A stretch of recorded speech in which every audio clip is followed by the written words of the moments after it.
إن الحمد لله إن الحمد لله نحمده ونستعينه ونستغفره ونعوذ بالله من شرور أنفسنا ومن سيئات أعمالنا من يهده الله فلا مضل له ومن يضلله فلا هادي له ونشهد أن لا إله إلا الله وحده لا شريك له ونشهد أن محمدًا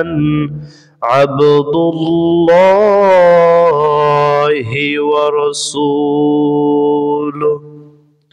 أرسله بالحق بشيرا ونذيرا ودائعا إلى الله بإذنه وسراجا وقمرا منيرا أما بعد فقد قال الله تبارك وتعالى في كلامه المجيد والفرقانه الحميد أعوذ بالله من الشيطان الرجيم بسم الله الرحمن الرحيم إنا أنزلناه في ليلة مباركة إنا كنا منذرين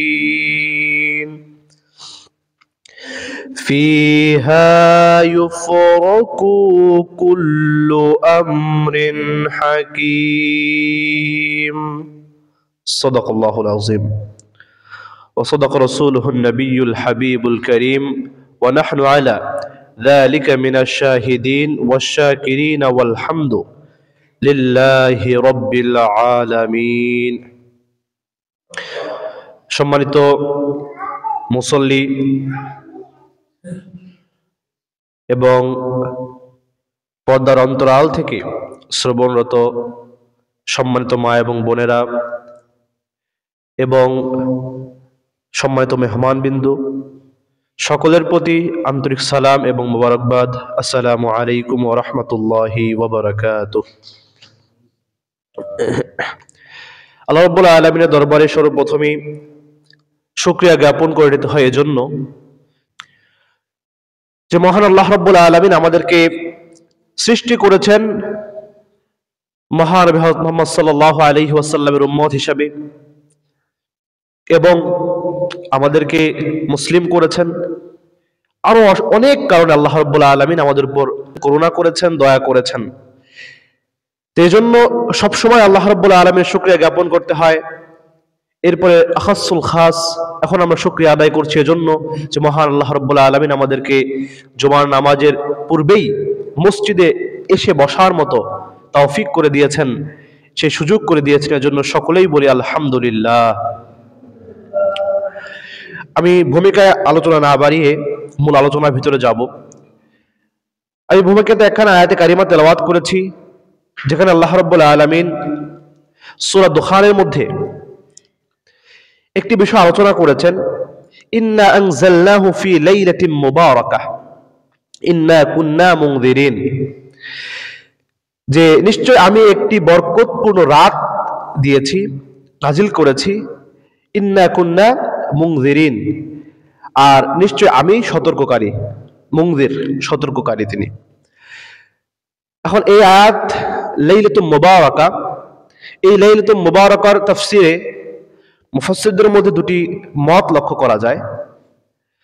আমরা সকলেই অবগত আছি আজকের রাতটা হচ্ছে লাইলাতুন নিসফি মিন শাবান, যেটা আমাদের অঞ্চলে শবে বরাত নামে অধিক পরিচিত এই কথাটি। আর কালকে দিন হচ্ছে শবে বরাতের দিন, অর্থাৎ আমাদের জুমাটা আজকে এমন একটা দিনে পড়েছে যার সামনে একটি বরকতময় রাত এবং বরকতময় দিন অপেক্ষা করছে। তো এই আয়াতের তাফসিরে মুফাসসিরদের মধ্যে দুটি মত উল্লেখ করা হয়েছে। মুফাসসিরগণ দুটি মত উল্লেখ করেছেন। তার একটি হচ্ছে লাইলাতুল মুবারাকা ইয়ানি লাইলাতুল কদর, আর আরেকটি মত হচ্ছে লাইলাতুন নিসফি মিন শাবান। মুফাসসিরদের মধ্যে এই লাইলাতুল মুবারাকা বরকতপূর্ণ রাত কোন রাত এ ব্যাপারে কয়টি মত? দুটি মত। প্রথমটা হচ্ছে লাইলাতুল কদর।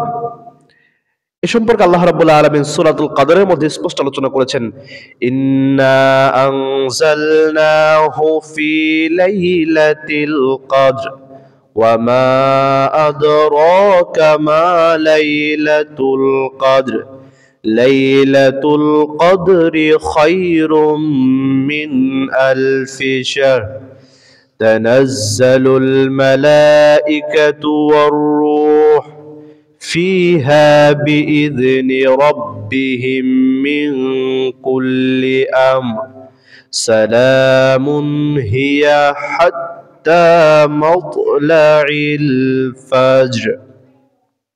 এখানে আল্লাহ রাব্বুল আলামিন লাইলাতুল কদর সম্পর্কে একটি সূরা নাযিল করেছেন এবং ব্যাপক আলোচনা করেছেন। আর লাইলাতুন নিসফি মিন শাবান, এটা হলো শাবানের মধ্য রজনী। এখন তাবি আকরামা রাহিমাহুল্লাহু তাআলা তিনি বলেছেন যে এই লাইলাতুল মুবারাকা এটা এজন্য উদ্দেশ্য যে এই রাতে কোরআন একত্রে প্রথম আসমানে নাজিল হয়েছে। এ ব্যাপারে সমস্ত উম্মাহের ইজমা এবং সমস্ত ইমাম একমত যে কোরআন দুইটি তবকায় নাজিল হয়েছে। প্রথম হচ্ছে লৌহে মাহফুজ থেকে ইলা সামাঈদ দুনিয়া, বাইতুল ইজ্জায় নাজিল হয়েছে প্রথম তবকায়।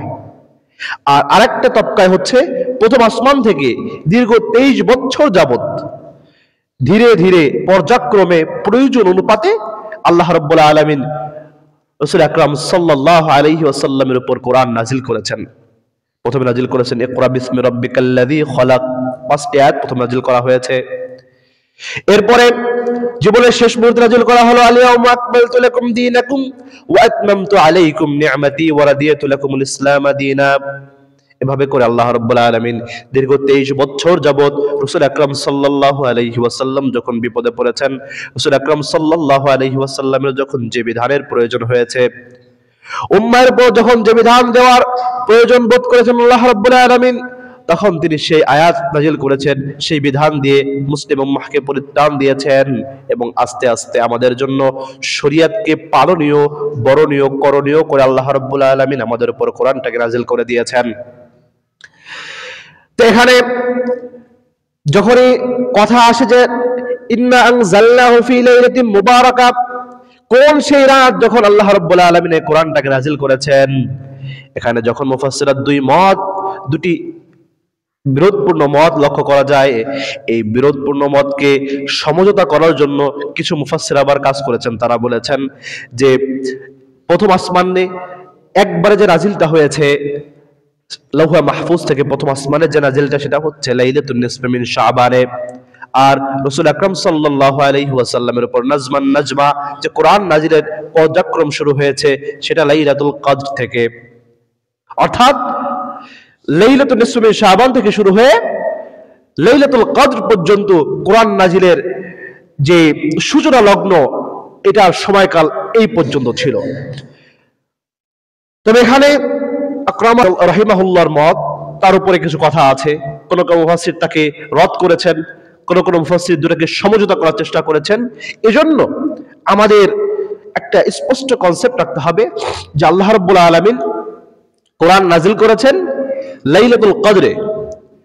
আর এ ব্যাপারে যে মতগুলো আছে, আমরা এ ব্যাপারে আল্লাহ রাব্বুল আলামিনের উপর সুফরদ করব যে আল্লাহ রাব্বুল আলামিন তিনি সত্যটা সবচেয়ে ভালো জানেন।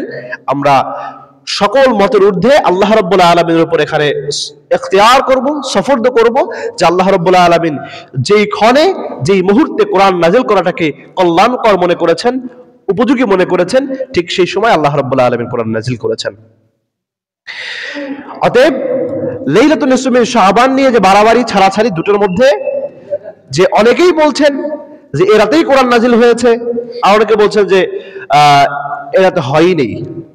দুটির মাঝামাঝি আমরা চেষ্টা করব যে যাতে উভয় মতের সামঞ্জস্য রক্ষা করা যায়, জন্য আমরা এ ব্যাপারে আল্লাহ রাব্বুল আলামিনের উপরে সুফর্দ করব ইনশাআল্লাহ।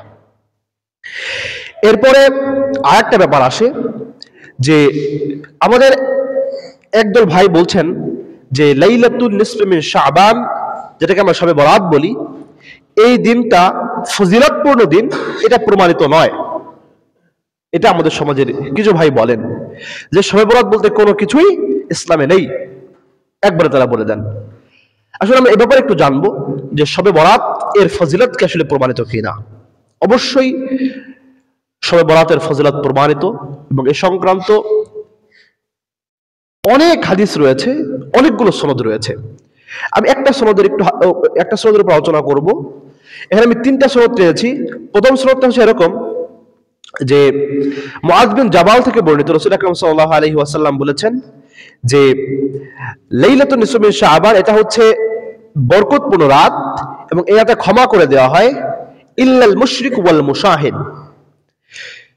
এই রাতে আল্লাহ রাব্বুল আলামিন সমস্ত উম্মাহকে, সমস্ত উম্মতে মুসলিমাকে ক্ষমা করে দেন, দুইজন ব্যক্তি ব্যতীত, দুই শ্রেণীর ব্যক্তি ব্যতীত।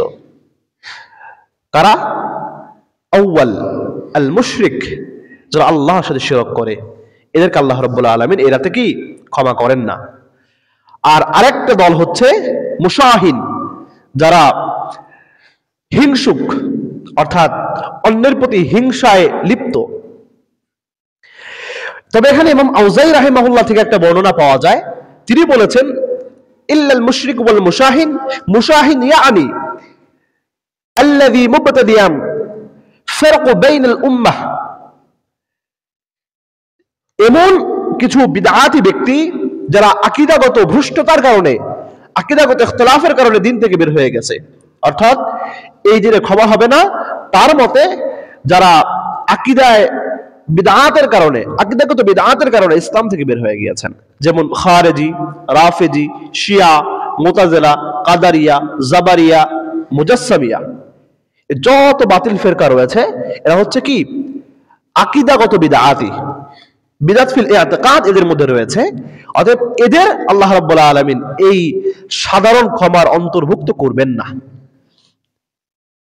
শবে বরাতটা কিন্তু সাধারণ ক্ষমা, অর্থাৎ এই দুটি গুণ, এই দুটি অপরাধ যদি কারোর মধ্যে না থাকে তাহলে সে কি আল্লাহ রাব্বুল আলামিন তাকে ক্ষমা করে দিবেন।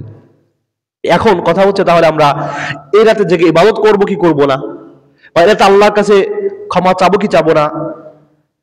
অনেকেই এটাকে উদ্বুদ্ধ করেন না, নিষেধ করেন, জানা দরকার নাই, আপনি ঘুমায় থাকেন, আপনাকে মাফ করে দেওয়া হবে। তাহলে একটা জিনিস বলেন যে আমরা এখানে কে এমন আছি জানি যে জীবনে আমরা শিরক করি নেই এবং জীবনে আমার আমলের ভিতরে হিংসা নেই, এরকম কেউ থাকলে আমাকে হাত তুলে দেখাবেন। কেউ আছি আমরা? কখন শিরক হয়ে গেছে, কখন আমরা হিংসা করে ফেলছি, আমরা কেউ জানি না। তা আমি ঘুমিয়ে থাকলাম, আমার আমলের মধ্যে হিংসা আছে, আমার আমলের মধ্যে শিরক আছে, আল্লাহ আমাকে ক্ষমা করলেন না। তাহলে যে ব্যক্তি জ্ঞানী তার কর্তব্যটা কি? মনে করেন একজন ধনকুপ, তিনি 10 লক্ষ টাকা করে মানুষকে সাহায্য করছেন এবং বললেন যে যার প্রতি আমি অসন্তুষ্ট বা যে আমাকে গালিগালাজ করেছে তাকে আমি এটা দিব না। এখন জ্ঞানী মানুষ কি করবে? যে সে এখানে আর যাবে না, সে বাসায় বসে থাকবে। এটা জ্ঞানী মানুষের কাজ না। জ্ঞানী মানুষ করবে কি, যে তার কাছে যদি তার প্রয়োজন হয়, যে তাকে যে বলবে যে আমাকে ক্ষমা করে দেন, আমাকে মাফ করে দেন, মানে যতভাবে আকুতি বিনতি করা যায় এটা পাওয়ার জন্য, যদি প্রয়োজন হয়। তো ঠিক তেমনি আল্লাহ রাব্বুল আলামিন রহমান এবং রহিম। তো এরাতে আল্লাহ রাব্বুল আলামিন দুই শ্রেণীর ব্যক্তি ব্যতীত যেহেতু সকলকে ক্ষমা করবেন, তাহলে আমরা কেউ যেহেতু জানি না যে এই দুটি অপরাধ আমার মধ্যে আছে কি নাই, অতএব আমাদের সকলের উচিত এই রাতটি জেগে আমল করা, আল্লাহর কাছে তওবা করা, আল্লাহকে সন্তুষ্ট করার জন্য জিকির করা, আল্লাহ সন্তুষ্টির জন্য নফল নামাজ আদায় করা, আল্লাহ সন্তুষ্টির জন্য বেশি বেশি করে ইস্তেগফার পাঠ করা, আল্লাহর কাছে বেশি বেশি করে কান্নাকাটি করা। যে যদি ক্ষমা করাই নিতে পারে আল্লাহকে দিয়ে, আল্লাহ যদি আমার এই চোখের পানি কবুল করে দেন, ক্ষমা করে দেন, এই দুটি অপরাধ যদি মাফ করে আল্লাহ রাব্বুল আলামিন ক্ষমা করে দেন। কারণ বলা হয়েছে কি, আত-তাইবু মিনায যানবি কামান লা যানবা লা, এই হাদিসে সনদ সহিহ, যে ব্যক্তি তওবা করে তার জন্য কেমন করে গুনাহই নাই। অর্থাৎ যদি এই রাতে কেউ খালেস ভাবে তওবা করে গুনাহ মাফ করতে পারে, তাহলে সারা রাত যে তার গুনাহ মাফ করে দেওয়া হবে, এটা তো সহিহ সনদে প্রমাণিত হাদিস। অতএব আমরা শবে বরাতকে কেন্দ্র করে আতশবাজি, শবে বরাতকে কেন্দ্র করে ওই মানে একটা ডেক্স টেক্স এনে অশ্লীল কাজ, হারাম কাজ, এগুলো আমরা কেউ করব না। একে তো এটা এমনিতেই হারাম, আর একটা পবিত্র দিনের সম্মানকে আপনি হানি করলেন, এবং আল্লাহ রাব্বুল আলামিন আপনার জন্য এই দিনে গজব নাযিল করে দিতে পারেন।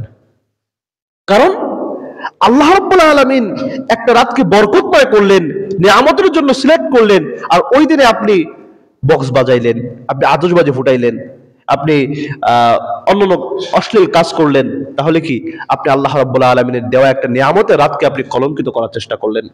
আল্লাহর দেয়া নিয়ামতের একটি রাতকে আপনি কি করলেন? বিতর্কিত করার চেষ্টা করলেন। অতএব এই দুঃসাহস কোনো যুবক ভাই দেখাবেন না। আরেকটা ব্যাপার আছে আমাদের ভিতরে, এই দিনকে কেন্দ্র করে কিছু মন গড়া আমল আমরা তৈরি করে ফেলেছি, এগুলো থেকেও আমাদের বিরত থাকতে হবে। যে এই দিনে সন্ধ্যার সময় মহিলারা গোসল করেন, যে চুলের পানি থেকে ঝরে যাওয়া প্রত্যেকটা ফোঁটার পানি জীবনের গুনাহগুলোকে মানে কি করে দেয়? ভস্য করে দেয়। এটা ইসলামী শরীয়ত দ্বারা প্রমাণিত না, হাদিস দ্বারা প্রমাণিত না, এটা আমাদের জন্য বৈধ না এই আমল। আপনি গোসল করার প্রয়োজন, আপনি এমনি গোসল করবেন, জোহরে আপনার স্বাভাবিক দিনের মতো গোসল করবেন, কিন্তু এই দিনে আলাদা গোসলের ফজিলত করা, বা এই দিনে আলাদাভাবে নিয়মে গোসল করা, বিভিন্ন নিয়মে নামাজ আদায় করা, একবারে ওই আপনার এক নামাজে 10 বার কুল ফলা সূরা পড়লে আলাদা সওয়াব, এই ধরনের যেই বর্ণনাগুলো আছে, সব বর্ণনাগুলোই জাল, ভিত্তিহীন। এই দিনে কি করতে পারেন? একটা হচ্ছে এই রাতে কবর জিয়ারতের ব্যাপারে রাসূল আকরাম সাল্লাল্লাহু আলাইহি ওয়াসাল্লামের হাদিস আছে। যাদের পিতা দুনিয়া থেকে চলে গেছে, যাদের মাতা দুনিয়া থেকে চলে গেছে, যাদের আপনজন দুনিয়া থেকে বিদায় নিয়ে চলে গেছে, কবরে কেমন অবস্থায় আছে আমরা কেউ জানি না। তাই এই রাতে কবর জিয়ারত করে তাদের জন্য দোয়া করা, এটা একটা হাদিসের মান কোন কোন মুহাদ্দিস জয়ীফ বলেছেন, কোন কোন মুহাদ্দিস হাসান বলেছেন, অর্থাৎ একটু দুর্বল সনদে একটা হাদিস প্রমাণিত আছে।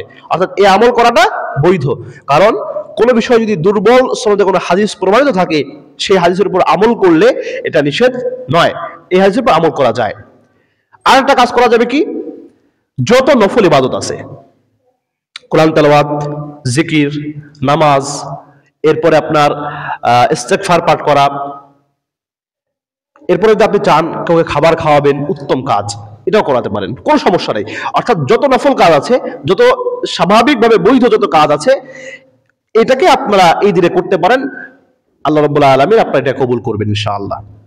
কিন্তু এই দিনের ফজিলতের উপর কেন্দ্র করে আপনার এই দিনে এত রাকাত নামাজ পড়লে এত সওয়াব, এই দিনে আপনার এই সিস্টেমে গোসল করলে এত সওয়াব, এটা চিন্তা করাটা বিদআত, এটা চিন্তা করাটা ভ্রষ্টতা। এই যে আরেকটা ব্যাপার আসে আমাদের সমাজে, দেখা যায় আপনারা ফোনে যারা ফোন ব্যবহার করেন তারা দেখেন দ্বন্দ্ব হালুয়া রুটি নিয়ে। একদল বলছেন যে হালুয়া রুটি বানানো বিদআত, আর একজন বলছেন কি হালুয়া রুটি বানানোর কোনো সমস্যা নেই। একটা জিনিস বুঝতে হবে যে বিদআত কখন হয়, যদি কোনো বিষয়কে আমল মনে করা হয়, কোন একটা কাজকে আমল মনে করা হয়, যে কাজটা রাসূল সাল্লাল্লাহু আলাইহি ওয়াসাল্লাম করেন নাই, যে আমলটা রাসূল করেন নাই, ওরকম কোন কাজকে আমল করা। যেমন গোসল করা স্বাভাবিকভাবে একটা কাজ, এটা রাসূল আকরাম সাল্লাল্লাহু আলাইহি ওয়াসাল্লাম করছেন, মুস্তাহাব কাজ, মুস্তাহসান কাজ। তারপর এই গোসল তো আপনি সব দিনই করেন, কিন্তু এই শবে বরাতের দিন আলাদা গোসলের ফজিলত যদি থাকতো, রাসূল বর্ণনা করতেন কিনা? অবশ্যই রাসূল বর্ণনা করতেন, তোমরা এই রাতে মাগরিবের নামাজের পরে গোসল করবে, তাহলে তোমাদের এই ফজিলত আছে। তাহলে কি আমরা সবাই গোসল করতাম? যেহেতু এই ব্যাপারে কোনো সহিহ হাদিস আমাদের কাছে নাই, তাহলে এই আমল আমাদের জন্য নয়। এবং শবে বরাতের দিন 15 শাবান রোজা রাখার ব্যাপারে একটা হাদিস আছে, ইবনে মাজাহ হাদিসটা আসছে। এই হাদিসের মানও সামান্য দঈফ, কেউ কেউ বলেছেন ত্রুটি আছে, মানে এটা বুঝতে হবে যে কি জন্য দঈফ হয়। অর্থাৎ একটা সনদে যখন আপনার ধারাবাহিকভাবে রাবির বর্ণনা আসে, দেখা যায় 10 জন 20 জন রাবি আছেন। রাসূল আকরাম সাল্লাল্লাহু আলাইহি ওয়াসাল্লাম থেকে হাদদাসানা যা বর্ণনা করেছেন সাহাবী, তার থেকে বর্ণনা করছেন তাবি, তার থেকে বর্ণনা করছেন তাবে তাবি, তার থেকে আইম্মায়ে মুস্তাহিদিন মুতাকাদ্দিমিন মুতাআখিরিন ইমামগণ বর্ণনা করে কিতাবে লিখিত আকারে আসার আগ পর্যন্ত দেখা যায় 10 জন ব্যক্তি এই হাদিস শুনেছেন। রাসূল সাল্লাল্লাহু আলাইহি ওয়াসাল্লাম থেকে যিনি শুনেছেন সাহাবী, তার থেকে যিনি শুনেছেন যে তাবি, এভাবে করে 10 জন আছেন। তো 10 জনের মাঝে তাবির পরে তবকে একজন এসে এমন ব্যক্তি আছে যিনি আচ্ছা বলেন তো, আমাদের এখানে যে মুসল্লিরা আছে সবার মেধাশক্তি কি এক? সবার যোগ্যতা কি এক? সবাই কি মানে সে দরবারে গেলে একটা চেয়ার পায়? পায় না। ওই যে অর্থাৎ মাতুব্বরের চেয়ার যেটা, কি জন্য এটা হয়? তার ইলম, তার যোগ্যতা, তার জ্ঞান, তার প্রজ্ঞার উপরে ভিত্তি করে। অর্থাৎ রাবিদের মধ্যেও কিছু কিছু রাবি যারা ছিলেন যাদের স্মৃতিশক্তির সামান্য দুর্বলতা ছিল, হাদিসের মান রক্ষার জন্য, হাদিসের তাহকিকের জন্য এই সনদগুলোকে যাচাই বাছাই করা প্রয়োজন। তখন দেখতে হয় যে এই রাবি, দেখা যায় একজন স্বাভাবিক আলেম বা একজন ব্যক্তি যিনি সত্য কথা বলতেন, ভালোভাবে চলতেন সমাজে, কিন্তু বড় জ্ঞানী না, বা তিনি অত বড় আলেমও না। তো এমন ব্যক্তি যখন একটা বর্ণনা করতেন, হাদিস বর্ণনা করতেন, তখন দেখতে হয় যে এই বর্ণনার সামঞ্জস্যপূর্ণ বর্ণনা। মনে করেন আমাদের এখানে আছি বেরবারাতে, আমরা আছি, তো বেরবারাতের একজন আলেম একটা সনদ বর্ণনা করেছেন, একটা হাদিস বর্ণনা করেছেন, আমি তার থেকে হাদিস শুনেছি। আর আপনার মনে করেন ইন্দোনেশিয়ায় একজন আলেম, ইরার যে উস্তাদ, তার উস্তাদের থেকে তিনি একটা হাদিস শুনেছেন। মনে করেন দেওবন্দ থেকে পড়ে গেছেন তিনি ইন্দোনেশিয়ায়, দেওবন্দ থেকে কেউ পড়ে আসছেন বাংলাদেশে। অর্থাৎ বাংলাদেশের ব্যক্তি যেই লব্জে যেই কথাগুলো বর্ণনা করেছেন, যেই হাদিসটা বর্ণনা করেছেন, হুবহু একই কথা তার ওই উস্তাদের সনদ থেকে অন্য একজন ছাত্র যার বাসা ইন্দোনেশিয়ায় বর্ণনা করেছে। তাহলে বলেন তো এই হাদিস কি কখনোই দঈফ হওয়া সম্ভব? কারণ একই কথা দুইজন দুই দেশে কখনো এই কথা বানানো হতে পারে না। কারণ বানানো হতে পারে কখন? যেমন দুইজনের বাসায় বেরবারাদি, দুইজনে পরামর্শ করে যে আমরা এই হাদিসটা মিথ্যা কথা বলবো আমার উস্তাদের নামে, পরামর্শ করে বলে দিল, হাদিসটা জাল হয়ে গেল। কিন্তু যখন দুইজন দুই দেশে, দুইজন দুই প্রান্তে জীবন দেখা হয়েছে কিনা সন্দেহ, এরা যখন একই কথা দুইজন সাক্ষী দেন, অতএব এই কথাটা বানানো হতে পারে না। এভাবে করে আপনার পৃথিবীতে যত হাদিস আছে, মুহাদ্দিসগণ হাদিসের সত্যতা যাচাইয়ের ব্যাপারে তারা 100% তারা এ ব্যাপারে বিশ্বাস রাখতে পারে, এ ব্যাপারে তারা প্রতিজ্ঞাবদ্ধ যে 100% যে হাদিসটাকে সহিহ বলা হয়েছে সেই হাদিসটা সহিহ, যে হাদিসটাকে জাল বলা হয়েছে সেই হাদিসটা জাল। কারণ এই মেজারমেন্ট ক্ষমতার জন্য, এই মেজারমেন্টের জন্য মুহাদ্দিসগণ যুগের পর যুগ কাজ করেছেন, হাজারে হাজার কিতাব লিখেছেন, হাজারে হাজার তারা উসুল বের করেছেন এই হাদিসের মানকে সমুন্নত রাখার জন্য। অর্থাৎ কোন বিষয় বানাইয়ে আমি বলে দিলাম রাসূলের নামে, তাহলে এটা কখনোই আমাদের সমালোচনা হবে না। কারণ রাসূল আকরাম সাল্লাল্লাহু আলাইহি ওয়াসাল্লাম বলেছেন, মান কাযাবা আলাইয়া মুতাআম্মিদান ফালিয়াতাবাওয়া মাকআদাহু মিনান নার। যে ব্যক্তি রাসূল আকরাম সাল্লাল্লাহু আলাইহি ওয়াসাল্লামের নামে মিথ্যা কথা বলবে, তার স্থান নিজে জাহান্নামে বানায় নিল। রাসূলের নামে মিথ্যা কথা বলার কোনো সুযোগ নেই। তা আমি যে হাদিসটা বললাম, এই হাদিসের বর্ণনা করেছেন মুআজ বিন জাবাল, তিনি সাহাবী। দেখেন সনদটা কিভাবে আসে। তার থেকে তিনি শুনেছেন, তিনি হচ্ছেন মালিক ইবনে ইউখামির, তিনি একজন সাহাবী, তিনি মাখদুম সাহাবী। এরা হচ্ছেন যারা রাসূল আকরাম সাল্লাল্লাহু আলাইহি ওয়াসাল্লামের ইসলাম প্রচারের আগে জাহেলি যুগেও তারা ছিলেন, বৃদ্ধ বয়স রাসূলকেও পেয়েছেন। অর্থাৎ যারা দুই যুগ পেয়েছেন, আইয়ামে জাহেলিয়াও পেয়েছেন, এরপরে রাসূল আকরাম সাল্লাল্লাহু আলাইহি ওয়াসাল্লামের ইসলামের আলো, ইসলামের জিন্দেগিও তারা পেয়েছেন। অর্থাৎ দুইজন সাহাবী হাদিসটা বর্ণনা করেছেন। এরপরে যিনি বর্ণনা করেছেন তিনি হচ্ছেন মাকহুল রাহিমাহুল্লাহ। তিনি বর্ণনা করেছেন, তার সন্তান বর্ণনা করেছেন তার থেকে বর্ণনা করেছেন ইবনে সাওবান। তিনি কেমন রাবী? সিকা রাবী। সাওবান সম্পর্কে বলা হয়েছে ওয়া সুদুক, তিনি সত্যবাদী রাবী। মুহাদ্দিসদের ঐক্যমত এখানে। তার থেকে হাদিসটা বর্ণনা করেছেন আবু হাম্মাদ ইবনে হাম্মাদ রাহিমাহুল্লাহ, তিনিও কি সিকা রাবী। তার থেকে বর্ণনা করেছেন খালিদ বিন আজরাক, তিনিও সিকা রাবী। তার থেকে বর্ণনা করেছেন ইবনে কুতাইবা, তিনিও সিকা রাবী। তার থেকে বর্ণনা করেছেন মুহাম্মদ ইবনুল মুগাফি আল আবিদ, তিনিও সদুক রাবী, সত্যবাদী রাবী। আসলে আমি যে সনদটা বললাম, এই সনদের রাবীগণ সকলেই কি গ্রহণযোগ্য। তখন আমরা বলতে পারি যে এই হাদিসটা গ্রহণযোগ্য। একটা হাদিস গ্রহণযোগ্য বলতে হলে আমাদের একটা হাদিসের সনদের উপর তাহকিক করতে হয়। এই তাহকিকটা বের করতে আমার অনেক সময় লাগছে, একটা হাদিসের তাহকিক বের করতে। এখানে দেখতে হয় যে যে যার থেকে বর্ণনা করেছে সে কি তার ছাত্র কিনা, বাকি সে তার জামানায় ছিল কিনা। এভাবে করে সমস্ত যুগ দেখতে হয়, ব্যক্তির জীবনই দেখতে হয়, সে ব্যক্তি জীবনে কখনো মিথ্যা কথা বলেছে কিনা। যদি মিথ্যা কথা বলে তার হাদিস গ্রহণ করা যায় না। এভাবে করে ইমামরা এই হাদিসের সংরক্ষণের জন্য তারা আজীবন চেষ্টা করেছেন। আমরা যে কথা বলছিলাম, এই লাইলাতুন নিসফ মিন শাবান সম্পর্কে অসংখ্য হাদিস আছে একাধিক সনদে। কিছু কিছু হাদিসের সনদ দাইফ, কিছু কিছু হাদিসের সনদ হাসান, কিছু কিছু হাদিসের সনদ সহিহ। অর্থাৎ আমরা এই ব্যাপারটা বুঝতে পারলাম যে লাইলাতুন নিসফ মিন শাবান শবে বরাতের যে আসল, এটার ফজিলতপূর্ণ দিন, এটা প্রমাণিত। এখন আমরা দেখি যে এই ব্যাপারে সালাফে সালেহিনের মধ্যে থেকে কোনো, আমি আরো হাদিসের উপর আলোচনা করতাম, কিন্তু হাদিসের সনদের আলোচনাগুলো এই মজলিসে কঠিন হয়ে যাবে, বুঝতে কঠিন হবে। এজন্য আমি স্বাভাবিকভাবে বলে গেলাম। এর 4-5টা হাদিসের সনদ সম্পর্কে আমি তাহাকি করেছিলাম, যে বিষয়গুলো মানে প্রমাণ করা যায়, যেটা আমানতদারিতার সাথে বলা যায় যে শবে বরাত যারা বলেন প্রমাণিত নয়, তাদের কথা যে ভুল, এটা প্রমাণের জন্য আমরা একদম কঠিনভাবে গভীরভাবে তাহকিক করার চেষ্টা করেছি। ইনশাআল্লাহ আল্লাহ রাব্বুল আলামিন আমাদেরকে এ বিষয়ে পরিপূর্ণ জ্ঞান দান করুন। তো এ ব্যাপারে সালাফে সালেহিনদের মধ্যে কোনো আমল ছিল কিনা, অর্থাৎ সাহাবী এর পরবর্তী তাবিদের মধ্যে এ ব্যাপারে কোনো আমল ছিল কিনা। সাহাবীদের মধ্যে থেকে এক জামাত সাহাবী বর্ণনা করেছেন যে আল্লাহ রাব্বুল আলামিন এই রাতে ইলাস সামাঈদ দুনিয়া, দুনিয়ার আসমানে নেমে আসেন, এসে বলেন আলা বিন মুস্তাগফিরিন, আলা বিন মুস্তারজিকিন, কি আছো রিজিকের অভাবী, রিজিক নেই, আমার কাছে চাও, আমি তাকে রিজিক দান করব। কে আছো ক্ষমা প্রার্থী, তোমরা ক্ষমার জন্য মাজারে যাও, ক্ষমার জন্য বিভিন্ন কবিরাজের কাছে যাও, অসুবিধার জন্য কবিরাজের কাছে যে নিজের ইমানটাকে নষ্ট করো, কোনো কোথাও যাওয়ার দরকার নেই। আলা মিন মুস্তাগফিরিন, কে আছো ক্ষমা প্রার্থী, আমার কাছে ক্ষমা চাও, আমি তাকে ক্ষমা করে দেব। আল্লাহ রাব্বুল আলামিনের নিয়ামত, রহমত, বরকত তিনি দুনিয়ার আসমানে নামিয়ে দেন, এবং আল্লাহ রাব্বুল আলামিন এই আহ্বান আমাদেরকে করতে থাকেন জাওফুল লাইলিল আখির, রাতের শেষ অংশে।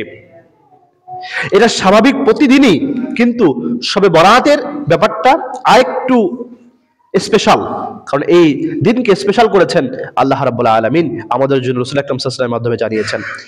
এবং শাফিঈ রাহিমাহুল্লাহর একটা বক্তব্য পাওয়া যায়, তিনি বলেছেন আমাদের জন্য 5টি রজনী, যে রজনী দোয়া কবুলের জন্য এসেছে। প্রথমটা হচ্ছে লাইলাতুল কদর, আর একটা হচ্ছে ঈদ আইন, দুই ঈদের রাত। ঈদের রাতে আমরা কি করি, আমাদের যুবক ভাইয়েরা ঈদের রাতে বাজি ফুটান, ঈদের রাতে আমরা মনে করি এটা আনন্দের রাত, কিন্তু ঈদের রাত দোয়া কবুলের রাত, ঈদের রাত ক্ষমার রাত, ঈদের রাত আল্লাহ রাব্বুল আলামিনের কাছে মাপ নিয়ে নেওয়ার রাত, বরকতপূর্ণ রাত। এরপর আছে রজবের প্রথম রাত, এরপর আছে লাইলাতুন নিসফ মিন শাবান, শাবানের অর্থাৎ 15ই শাবানের রাত, 14 তারিখ দিবাগত রাত। আজকে রাতটা হচ্ছে শবে বরাত, কালকের দিনটা হচ্ছে, অর্থাৎ আরবিতে দিন আগে আসে, মানে রাত আগে আসে দিন পরে আসে। আজকে রাতটা হচ্ছে কালকে দিনের রাত, হচ্ছে আজকে রাত, আর আজকে দিনের রাত গতকাল চলে গেল যে রাত, সেটা হচ্ছে আজকে দিনের রাত। এটা হচ্ছে আরবি হিসাব। আরো প্রায় 4 জন সালাফে সালেহিনের মধ্যে থেকে যারা উপর পর্যায়ে রয়েছেন, 4 জনের বক্তব্য ভাবে আছে, যারা শবে বরাতকে কেন্দ্র করে সমস্ত আমল, মুস্তাহাব আমলকে তারা করতে বলেছেন, এবং এই রাতে বেশি বেশি করে আমল করা, এটা নফল আমল, সমস্ত আমল করা যায়। যে কথা আমি বলতেছিলাম যে হালুয়া রুটি নিয়ে যে দ্বন্দ্বটা সৃষ্টি হয়, তা হালুয়া রুটিকে যদি কেউ ইবাদত মনে করেন, যে এই দিনে হালুয়া রুটি খেলে আমাদের কোনো ফজিলত আছে বা এটা খাইতেই হবে, এখানে হালুয়ার জায়গায় গোশ হইলে হবে না, রুটির জায়গায় পিঠা হইলে হবে না, এই চিন্তা করলে এটা বিদআত হয়ে যাবে। কারণ আপনি তখন হালুয়া রুটির ভিতরে আলাদা কোনো বরকত মনে করতেছেন, যে হালুয়া রুটি খাইতে হবে, অন্য কোনো খাবার খাওয়া যাবে না। এরকম যদি হইতো তাহলে রাসূল আকরাম সাল্লাল্লাহু আলাইহি ওয়াসাল্লাম এবং সাহাবীরা এই রাতে হালুয়া রুটি এবং এগুলো ছাড়া খেতেন না। তাহলে যেহেতু আমার কোনো প্রমাণ কোরআন সুন্নাহ সালাফে সালেহিন থেকে প্রমাণিত নয়, অতএব এই দিনে হালুয়া রুটিকেই খাস করে নেওয়া এটা আমাদের জন্য বৈধ হবে না।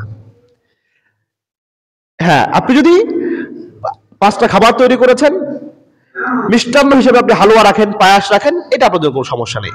কথাটা বুঝতে হবে, অর্থাৎ কোন নির্দিষ্ট বিষয়কে ইবাদত মনে করা, নির্দিষ্ট কোনো আমলকে মানে কোনো বিষয়কে আমল করে নেওয়া, ইবাদত মনে করা, যেটা রাসূল আকরাম সাল্লাল্লাহু আলাইহি ওয়াসাল্লাম থেকে প্রমাণিত না, এগুলো আমাদের জন্য কি বরণীয় করণীয় নয়। যে আমল রাসূল থেকে প্রমাণিত সেটাই আমাদের করতে হবে, যেটা রাসূল সাল্লাল্লাহু আলাইহি ওয়াসাল্লাম ফজিলত বর্ণনা করেছেন সেটাই আমাদের করতে হবে, বাকিগুলো আমাদের জন্য করণীয় নয়।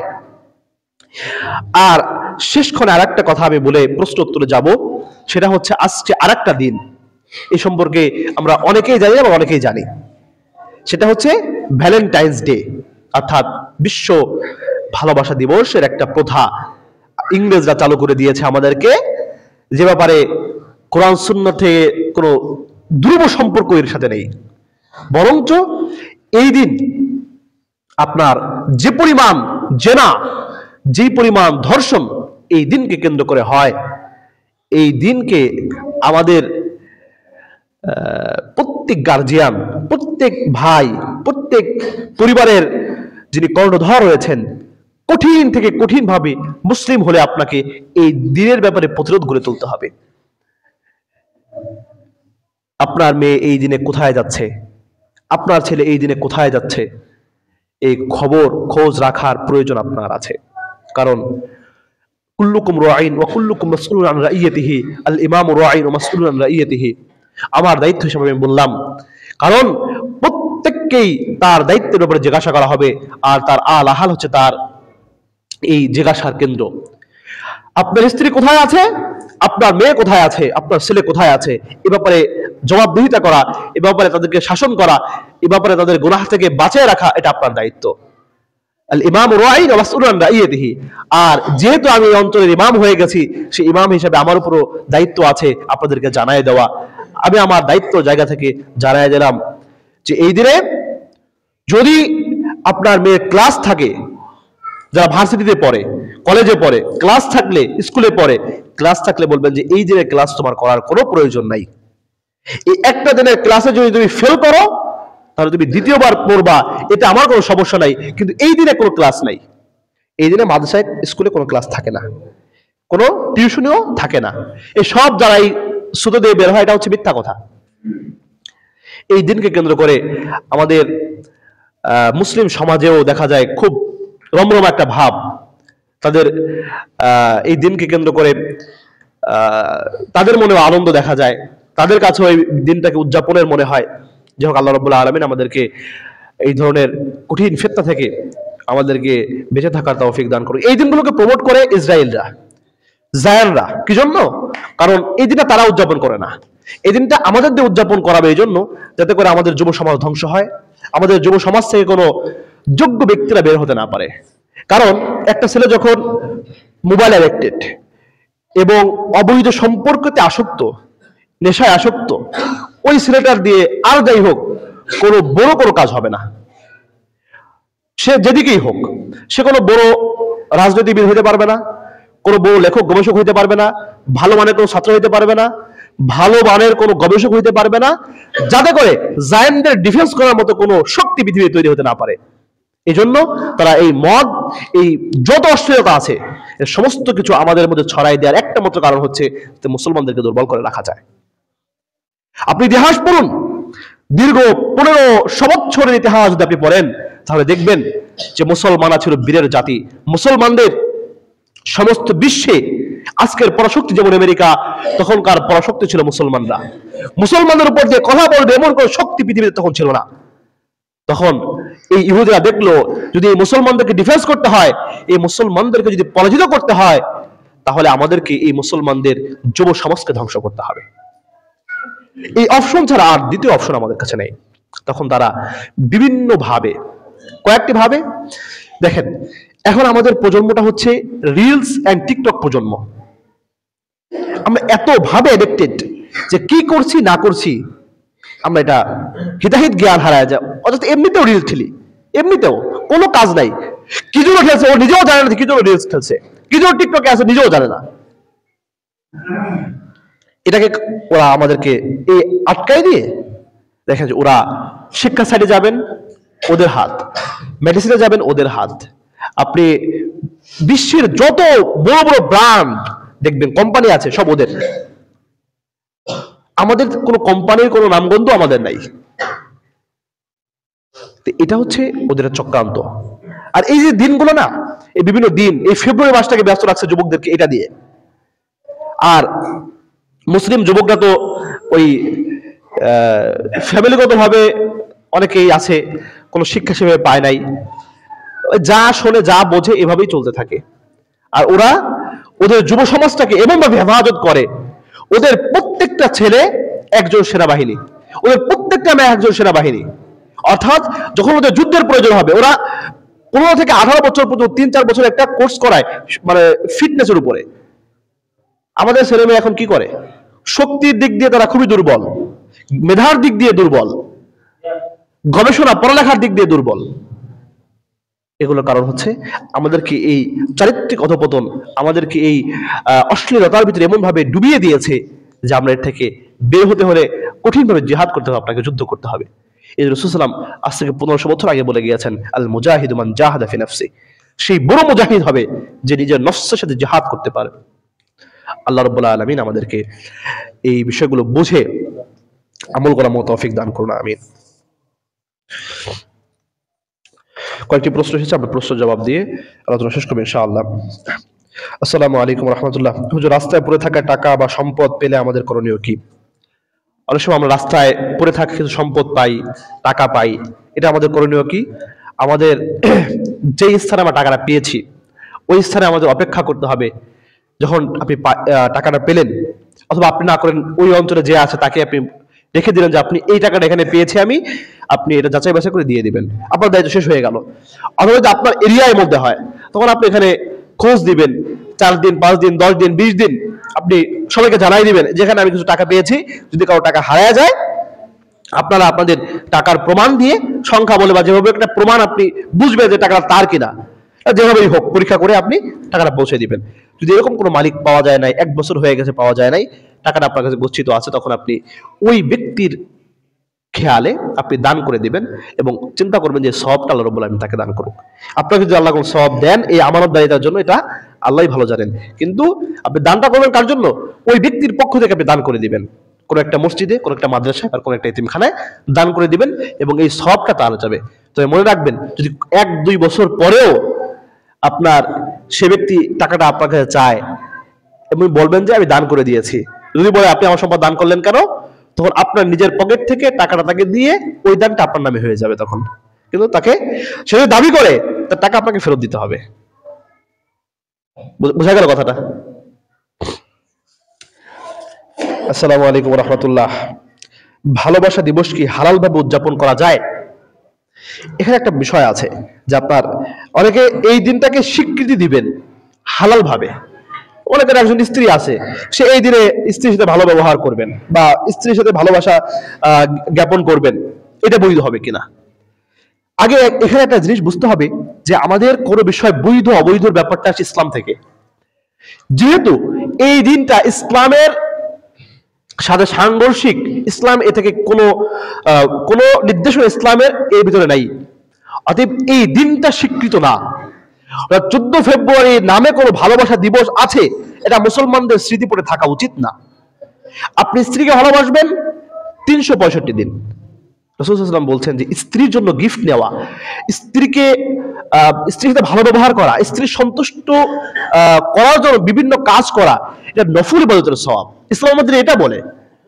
ইসলাম আপনাকে কোনো একটা দিন বলে দেয় না যে দিন আপনি স্ত্রীকে ভালোবাসবেন আর বাকি দিন পিটাবেন, ইসলাম বলে না। ইসলাম স্বামী স্ত্রীর সম্পর্ককে সমাহান করেছেন, সমুন্নত করেছেন 365 দিন। কোনো একদিনের সাথে নির্দেশ করা যাবে না।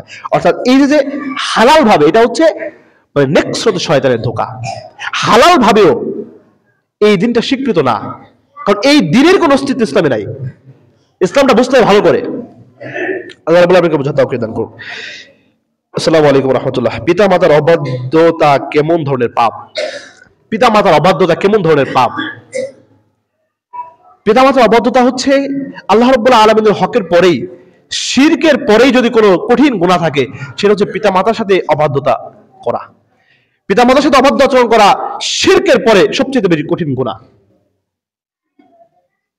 পিতা মাতা যদি ইসলাম বিরোধী, আল্লাহ বিরোধী কোনো কথা না বলেন, তাহলে তাদের প্রত্যেকটা কথা, আদেশ আপনার জন্য পালন করা ওয়াজিব, ইসলাম বিরোধী না হলে। পিতা মাতার সাথে অবাধ্যতা করা, পিতা মাতাকে ধমক দেওয়া, পিতা মাতা কষ্ট পায় এমন কোনো কথা বলা, এটা শুধু কবিরা গুনাহই না, আকবরুল কাবায়েরের মধ্যে একটা। আল্লাহ রাব্বুল আলামিন আমাদেরকে বোঝার তৌফিক দান করুন। আসসালামু আলাইকুম রাহমাতুল্লাহ। ভিক্ষা করে জীবন চালানোর সম্পর্কে ইসলাম কি বলে?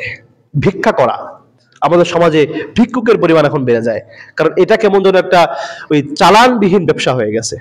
অনেকে একটু সমস্যা হইলেই আমরা ভিক্ষায় নেমে যাই। ভিক্ষা করার উপর রাসূল সাল্লাল্লাহু আলাইহি ওয়াসাল্লাম অসংখ্য হাদিস নিষেধ করেছেন। এমনকি আমরা যে গতকাল এশায় আলোচনা করলাম এক হাদিসের উপরে, যে একটু বিপদে পড়ার আগে অন্যের কাছে হাত পেতে চাওয়া, এটাও রাসূল আকরাম সাল্লাল্লাহু আলাইহি ওয়াসাল্লাম নিষেধ করেছেন। আল্লাহ রাসূল সাল্লাল্লাহু আলাইহি ওয়াসাল্লাম বলেছেন, যে ব্যক্তি নিজেকে চাওয়া থেকে পবিত্র রাখতে পারে, আল্লাহ রাব্বুল আলামিন তাকে পবিত্র রাখেন। আর ভিক্ষা করার ব্যাপারে রাসূল আকরাম সাল্লাল্লাহু আলাইহি ওয়াসাল্লাম বারবারই নিষেধ করেছেন। কারণ ভিক্ষা করা ইসলাম মুসলমানের, কোন মুসলিম ব্যক্তির ভিক্ষা করা কাজ না। যদি আপনার অসুবিধা হয়, আপনি যেই পরিসরে কাজ করতে পারেন কাজ করবেন। একান্ত যদি অসুবিধা হয়, আপনি একজনের কাছ থেকে কিছু জাকাতের সম্পদ আপনি চেয়ে নিতে পারেন। আর আমাদের সমাজে একটা সমস্যা এই জন্যই যে ভিক্ষাবৃত্তি বেড়ে যাওয়ার, যে আমরা জাকাতের টাকাটা এমন ভাবে দেই, এই যে আমাদের রমজান আসতেছে, কয়জনের জাকাত হবে আমরা জানি না। কারণ জাকাতের টাকাটা আমরা মনে করি যে এটা আমি তাকে ভিক্ষা দিচ্ছি, দান করতেছি। জাকাতে একটা ছেঁড়া কাপড় দিবে, তার লাইন দিয়ে দাঁড়া করে, মানে গরু ছাগলের মতো পিটাইয়ে তাকে দাঁড়া করে এদেরকে তারপর এসে ওই জাকাতের সম্পদগুলো দেওয়া হয়। জাকাতের সম্পদ মনে রাখবেন, জাকাতের সম্পদ এটা আপনার সম্পত্তি না। জাকাতের সম্পত্তিটা গরিব, এরপরে নিরীহ, যারা সম্পদহীন, এদের সম্পদ। এটা ওটা আপনার সম্পদ না। ওই সম্পদ সসম্মানে তাদেরকে পৌঁছে দেওয়া আপনার দায়িত্ব। যদি জাকাত না নেয় তার গুনাহ হবে না, যদি আপনি জাকাত না নিতে পারেন আপনার গুনাহ হবে। অর্থাৎ জাকাতটা আপনাকে সসম্মানে পৌঁছে দিতে হবে। আমাদের জাকাতের টাকা দিয়ে মনে হয় তাকে করুণা করছে, তাকে দয়া করছে। জাকাতের টাকা দিয়ে আপনি তাকে দয়া করেন নাই, জাকাতের টাকা সে নিয়ে আপনাকে দয়া করেছে। এই জন্য যদি কোনো একান্ত সমস্যা হয়, আপনি একজন বড় লোকের কাছে যেয়ে বলবেন যে আমার এই সমস্যা, আপনি আপনার জাকাতের টাকা থেকে আমাকে একটা চলামল ব্যবস্থা করে দেন। আচ্ছা, একটা দোকান দিয়ে দিল, অথবা দুটো ছাগল কিনে দিল, যেটা সে চালন করে তার নিজের জীবিকা আরাম, মানে জীবিকার জন্য যতটুকু অর্থের প্রয়োজন, এই অ্যারেঞ্জমেন্টের জন্য যতটুকু তার অর্থের প্রয়োজন, এতটুকু হলেই তার হয়ে যাবে। এভাবে করে ভিক্ষা বৃত্তিতে নেমে যাওয়া, এটা মুসলমানের ব্যক্তিত্বে, মুসলমানের গায়রাতের সাথে যায় না। অতএব এ ধরনের সমস্যা থাকলে কোন ধনীর কাছ থেকে আপনি কিছু দান আনতে পারেন, বা তার কাছ থেকে জাকাতের সম্পত্তি আপনি একটু বড় অংশ দিতে পারেন, যাতে করে আপনারা এই বিষয়টা। আমি একটা চিন্তা করেছি যে এলাকায় যারা এলিট পার্সন আছেন, আপনারা যদি চেষ্টা করেন যে আপনাদের 10-15 জনের জাকাতের মনে হয় 10-15 লক্ষ টাকা হয়েছে, যদি হয়, এলাকায় দেখা যায় 5 জন ভিক্ষুক আছে বা 10 জন গরিব আছে, আপনি তাদেরকে 50,000 টাকা করে যদি দেন, তাহলে একটা গরু কিনতে পারে, একটা দোকান দিয়ে বসতে পারে। 10 জনের মোটামুটি পরবর্তীতে জাকাত খাওয়া লাগে না। কিন্তু আমরা দেই কিভাবে 500 টাকা 200 টাকা করে দিই, এতে কিছুই হয় না, একদিন বাজার হয়ে যায়। এভাবে যদি আপনারা চেষ্টা করেন, আমার একটা পরিকল্পনা আছে, আমি এলাকা কেন্দ্রিক চেষ্টা করতেছি এভাবে একটা প্রথা চালু করা যায় কিনা, যে ওই যারা জাকাত দেন, যারা এই যে টাকাটা একত্রিত করে 10 জন 20 জনের উপরে গরিব থাকে না এলাকায়, তো 10 জন 20 জনকে যদি বেশি অঙ্কের টাকা দিয়ে দেওয়া হয়, তাহলে দেখা যায় ওই টাকাটা দিয়ে সে এমন কোনো কাজ করতে পারে যেটা তার জন্য পরবর্তীতে আর জাকাতের দ্বারস্থ হতে না হয় তাকে। এভাবে একটা সিস্টেম আমরা চালু করতে পারি, আমাদের এই ভালো উদ্যোগের জায়গা থেকে আমরা চালু করতে পারি। রাসূল আকরাম সাল্লাল্লাহু আলাইহি ওয়াসাল্লাম বলছেন যে মান সান্না ফিল ইসলামি সুন্নাতান হাসানাতান ফালাহু আজরুহা আজরু মান আমিলা বিহা। অবশ্যই এই কাজ যে করবেন, এই পথে যে চালু করবেন, তার জন্য এক নেকি রাসূল আকরাম সাল্লাল্লাহু আলাইহি ওয়াসাল্লাম আগেই বাজেট করে দিয়েছেন। আল্লাহ রাব্বুল আলামিন আমাদেরকে বোঝার তৌফিক দান করুন, আমিন। ওয়া আখিরু দাওয়ানা আলহামদুলিল্লাহি রাব্বিল আলামিন। আসসালামু আলাইকুম ওয়া রাহমাতুল্লাহি ওয়া বারাকাতুহু।